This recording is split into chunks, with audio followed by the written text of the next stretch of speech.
uJacinta Mangobese Zuma usememezele ukuthi sebevule iqembu noma inhlangano entsha engenze inzuzo ebizwa ngokuthi iSA First Forum. Le nhlangano izobe isiza abakuleli ukuthi bakwazi ukuthi ba-report khona amacala abafisa ukuthi bathole ubulungiswa kona lamacala abanawo. Kanti uJacob Zuma useqoke uDuduzane Zuma njengo-deputy president wakhe eqenjini i-MK. Lezi zindaba ezivezwe umkhulumeli walo iqembu kwi-media briefing yayo i-MK. Kanti uphakela umsakazi udonse amadoda nezinsizwa ngendlebe ewatshela ukuthi abokufika kuleli sebelungele impi, ngakho nabakuleli amadoda nezinsizwa bahlale belungile ukuthi ingasuka noma inini. Uphakela umsakazi usho lokhu ngenkathi eqhubeka wona umkhankaso okulwisana nabo kufika lapha eMzansi. Bukele kuphinda kuphela kusukele ukhona sekubingelela siphinde sikwamukele kulezi ezimfisha esephothele zosicathi izona ezimqoka kakhulu ezithinta izwe laseMzansi. Uma ngabe nje ungumuntu othanda izwe lakhe, wena nathi sizozwana futhi sizosebenzisana ngoba izona phela esigcile kuzona kuyo le channel.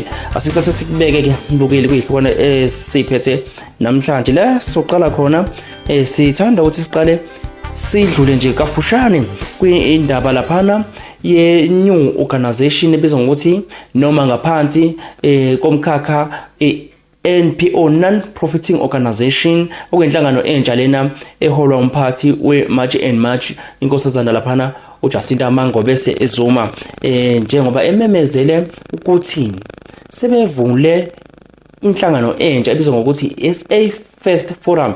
Le nhlangano izimisele ekutheni isiza abantu bakuleli ukuthi bakwazi ukuthi ba-report khona amacala noma inkinga abanazo bafisa ukuthi bathole kuzona ukulungiswa, mhlambe kunesimo esithile abafisa ukuthi kudaba oludinga inkantolo kanjalo. iSA First Forum ilapho ke izobe singenelela khona, izobe siza abantu bakuleli abamnyama ngokucacisa kwenkosazana uJacinta Mangobese Zuma. Mbukeli.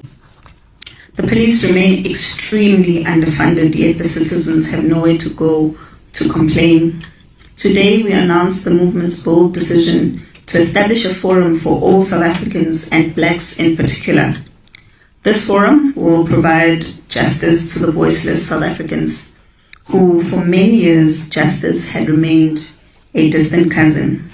We have established a non-profit entity which shall trade under the name of SA First Forum. This organization will be the vanguard of South African citizens.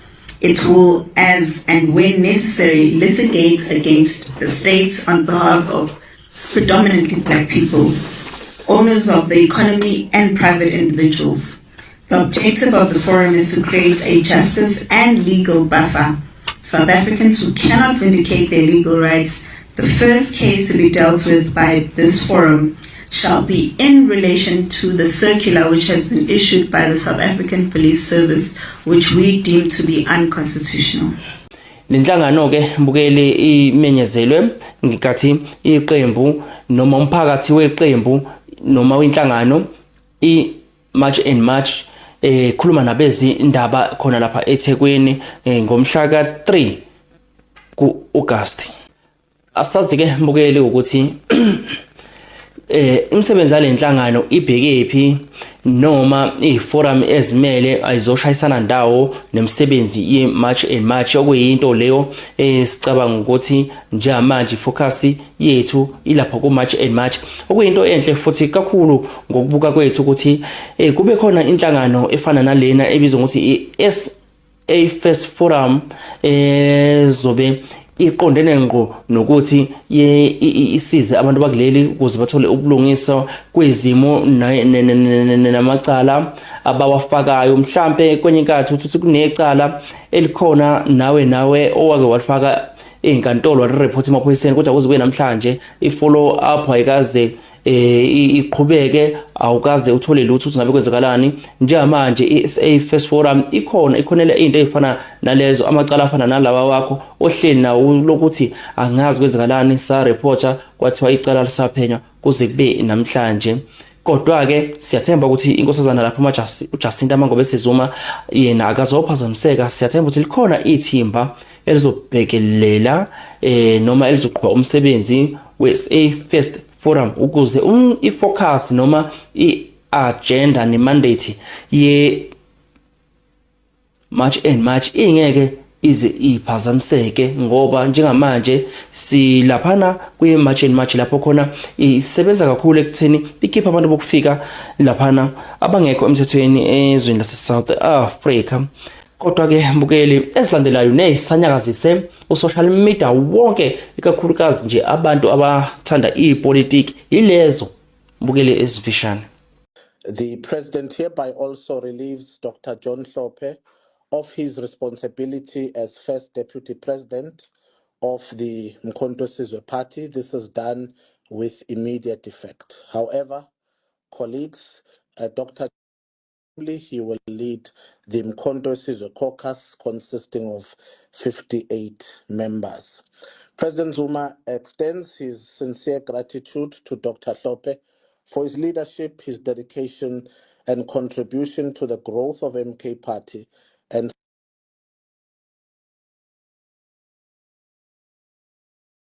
for this organization.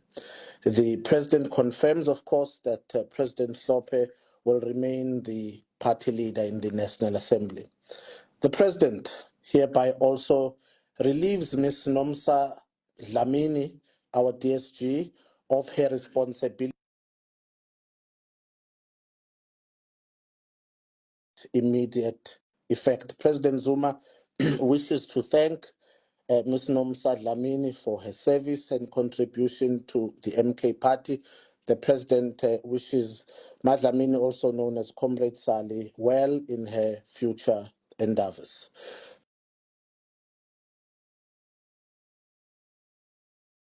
As National Chairperson of Umkhonto Sizwe Party, this is done with immediate effect. The President hereby appoints Mr. Duduzane Zuma as the First Deputy President of Umkhonto Sizwe Party. The President confirms that Second Deputy President. The President hereby appoints Comrade Willis Mchunu to serve as part of the Presidency Collective. Sithi nje shout out ku Duduzane Zuma. Sithi shout out Duduzane Zuma ngokuthi uthole isikhundla esingaka. This is a second of the top position in any political party to become a deputy president of any political leader in a political space or in a political level. So nje sithi shout out ku Duduzane umfana efika nje nokufika eqenjini kodwa njengamanje simbona kanje level by levels. Si uqale nje wafika kahle as a member of an MK. After being a member of an MK, he was announced as one of the top members who represent members who are in parliament. Sithe sabheke lokho then nazi ezindaba zanamhlanje seyifika zithi umfana uDuduzane use deputy president kaJacob Zuma eqenjini lasekhaya noma eliphethe ubaba wakhe iMK Party. Mbukeli ungadidekike inguquko efana nalezi azizi nje ngoba nakho mhlambe umuntu kuthanda yena ukuthi aye la afuna ukuya khona. Awukwazi ukuthi uphume ngapha ungene ngapha uphume ngapha ungene ngapha, kodwa zonke inguquko zeqembu zidlula kumphathi uwalo. Engiqondo ukusho ukuthi uJacob Zuma umuntu okuyena owenza ama-appointment o appointa members ukuthi ubani simfaka iphi position, ubani simkhipha la simfaka lana. Ama-reshuffles enziwa i-president of the political party lapho MK, which is uJacob Zuma. Abantu abaningi basadidekile-ke ukuthi kuza kanjani ukuthi kube nama reshuffles amaningi kanje njengoba sibona kunama reshuffles lapha amaningi eqenjini engicathi sisazongena kona sithathe sekubeke kafushane ukuthi iziphi ingoquko ezibe khona ezilandele i-media briefing yalo iqembu ebikhona laphana ngomhla ka4 okuyizolo 4 August 2026. While abantu besadidekile besakhuluma ngoba u-social media njengamanje is busy buzzing notification right, left and center. Iyona nto ekhulunywayo, MK this, MK that, Duduzane this, Duduzane that, congratulations. Ubaba Duduzane, Jacob Zuma, the chess master, has made a good moves. Abanye baya criticize ukuthi lento ayenzile uJacob Zuma is not on. Usana ukulibala utshwala. Usana ukulibala utshwala, izwe lizohamba izwe, nilibele ukudakwa, nihlale nidakiwe, nengane zenu ningayiboni. Vikelani lamakhehla lawo. Vikelani lamakhehla, vikelani inkosi. Vikelani indawo. Ngizobe ngikhona ngizonisupport mina. Lesi sitolo ngamandlenu, lesi sitolo sesizophathwa umama wala ekhaya. Uhambile umuntu okufika. No wayigoloza, no khululeka. Lesi sitolo khululeka. Angithi lapha kubalulekile ukuthi uqine la mawindoda. Mina lokho engusho kanje ngoba ngikusho. Kuthi uhambe namhlanje ekseni angithi kuthi uhambile. Kuthiwa angeke asaphinda abuya ngithi asime lapho thina. Ningafuni ukulwa nina manje. Angithi akekho manje. Kuthi uhambe ekseni. Kuthiwa angeke aphinda abuya ngithi. Yibani la. Musani ukujaha ukulwa kusizi lutho. Lesi sitolo seso-onwe lo mama lo. Kusho yena ngithi sizomsiza la kwaNobamba, isitolo sokuqala esizosupporta esiphethwe umuntu wesifazane ongenayo ubaba umuntu wesifazane esizomeseka simlekelele nangesitokwe. Kodwa lesi sitolo ufuna sibe nesiqiniseko sokuthi siphethwe uyena ngoba ipermit yalesi sitolo kwamasipala ibiza lo mama. Zonke ke lezi izitolo lezi zizo-ownwa abanikazi balezo indawo ezakhiye khona. Lapho kwakhe khona isitolo, umnikazi waleyo ndawo noma ngabe umzukulu noma ngabe umncane sizomsiza ukuthi asi-own leso sitolo. Sivele sesikhulumile nezikhulu, kukhona usizo luzayo. Asikhulumi ke thina into esingeze ukuyenza. Ingakho sathi abantu bokufika bazohamba, bahamba abantu bokufika. Lona ubehleli ngoba ubevikelwa yilo mama, sesibadivosisile ke uyahamba.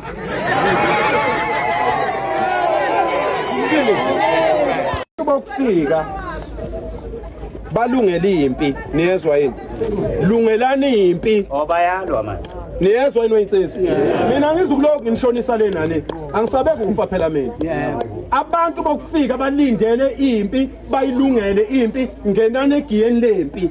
Yeah, that's why ingafanele sibancenge labantu besilisa abesa bazosibuka sibe sisebenzele indaba ngalekwa mandlakazi mina. Ngalekwa mandlakazi ngizolungisela bona la babhile basakaza imbombo lapha abafuna ukuzongela.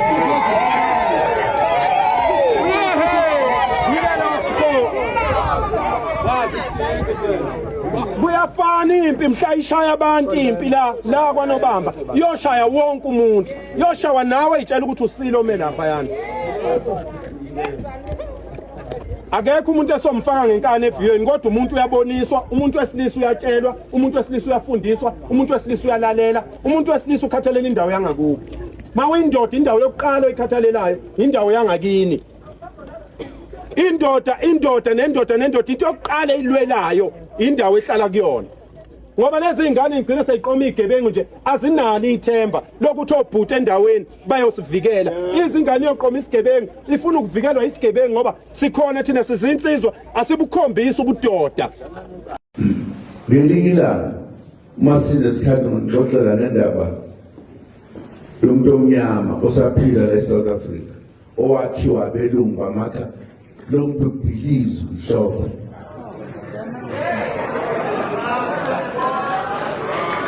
Namas utheke manmas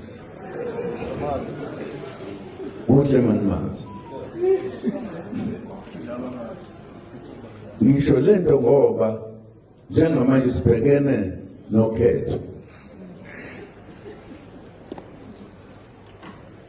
Izinto ezenzekayo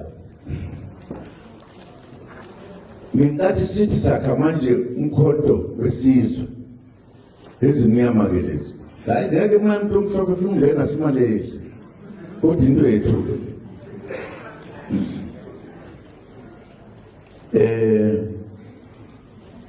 kuthiwa sesikhulekile kuthiwa sikhulekile ke manje asaboshwe ebusuku masihamba sesihamba nje kahle kwakumnandi nje inkinga ekhona ukuthi thina because sahlushwa kakhulu size singabe sayibona into okufanele ukuthi sihambe nayo njengamanje ilokhu sakhe ulokhuzana savusa lo mbutho sacela wonke umuntu ukuthi asivoteni sonke kanye sivotele izwe lethu kodwa nenhlanhla baningi abantu bakithi abasondelayo basizwe yini ukuthi kube khona abantu abamnyama abashinjwa abelungu baphathe lento kubheka gogo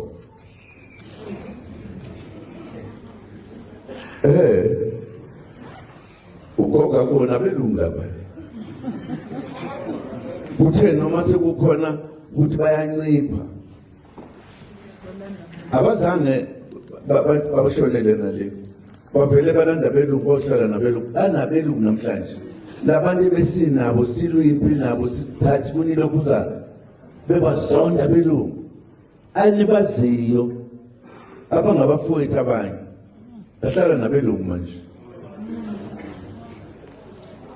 kuthi bizwa kuthiwa yini lento yabelungu labantu jabulani abelungu ke lapha abawine abantu abamnyama inkinga thina maye babo ngizokwenza umfanekiso nje okahle oqondile njengoba sathi ithi manje sesila abelungu bathatha impimpi bathatha yonke inhlobo yentolo errong mabebona ukuthi umkhonto wenza kanje babadudulela lapha kuthina bagcwala bagcwele yebo bagcwele ngoba bazumeke eqinisweni they did not realize usenzana ngoba simemezana bani makuthiwa khona kuthiwa xa suka dlala amahlupho bayazibona sebenalaba abantu babo abahola lo muntu enikade nihleka ngaye bathi yonke into ihamba kahle manje inelokhuzana njalo yazi lowa muntu wanikwa imali ukuthi akakhe ilokhuzana yabasebenzi ngoba babefuna shesha khule ukuze akwazi ukwenza lokho okugcina sekwenzakele bamnikeza imali ukuthi akakhe into yabasebenzi enkulu okuyona zokhuphuka ngayo ukuze kumathi makufika lesikhathi selo ngoba basebenqomela ukuthi kuzoba khona ukuthi akukhulunywe abakwethu hayi ukuthi lo muntu ube mubi ngobesemdala wafundiswa emncane wafakwa lapha ukuthi asheshe abonakala ukuthi hey ngoba abasebenzi bona abantu abebesemqoka lapha uya lapha nje usaqeda konke okunye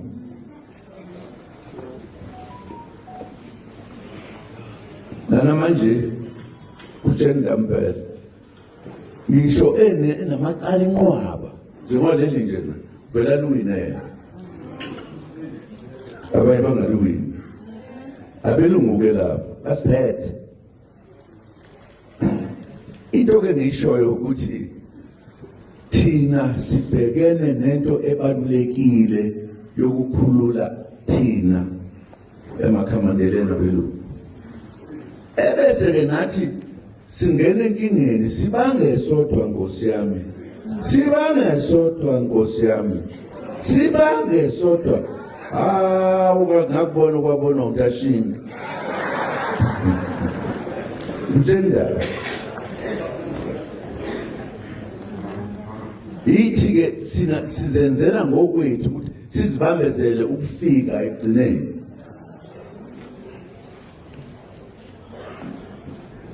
Khuluma nje ngento mina eclear la kithina sesibange thina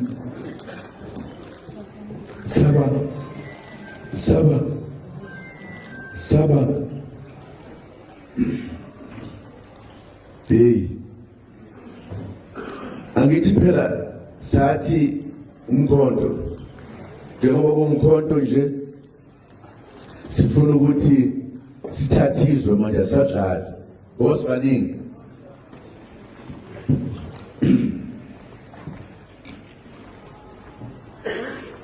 inini nasingcono anisabangile nina la we babo anisabangile ngeke niphike anisabangile manje nina ke nenza nje hayi ngoba nithi nihamba nabelungu no kodwa nje niyazondana niyazondana we babo kwenze njani size sikhohlwe ukuthi kufanele basithathizwe lethu sibange sodwa nje wemame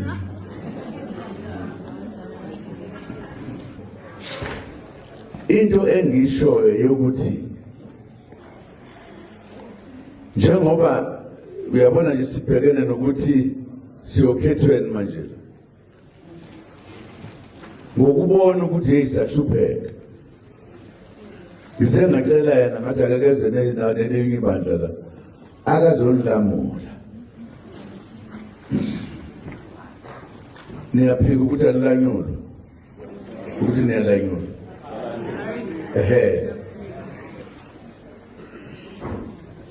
uyabona manje ngijabula kabi ngoba ngiyazi ukuthi sizowina futhi sizophatha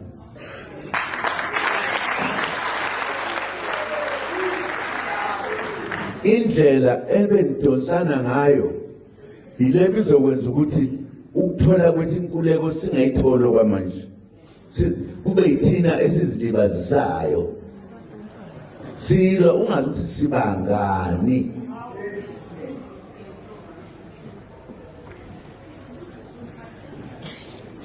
ngikutshela ungayibuzanga into ebuhlungu le ngendlela eyisimanga ngeke ngize ngithi Nkosiyami okhokho bethu abasanithethi singane banishaya ngoswazi ebusuku uvuka umabhungabhungu uthi kodwa kwenzeni ngishiwa isipoki ngishaya umuntu omdala uthi uyalala ngakusasa izwa sehlulwa belungu abacabanga nje kuphela bese besithi silwe sodwa silwe impela lokuba ngempela bazondana ungekho sizathu esikhundleni sokuba sithathizwe lo baba mkhulu. Ngizofisa ukuthi kinibambe nje nithule ntito njengamanje njengoba ngathumela umfowethu lo ngoba ngiyamazi ukuthi uyakwazi ukukhuluma nabantu into eziphambili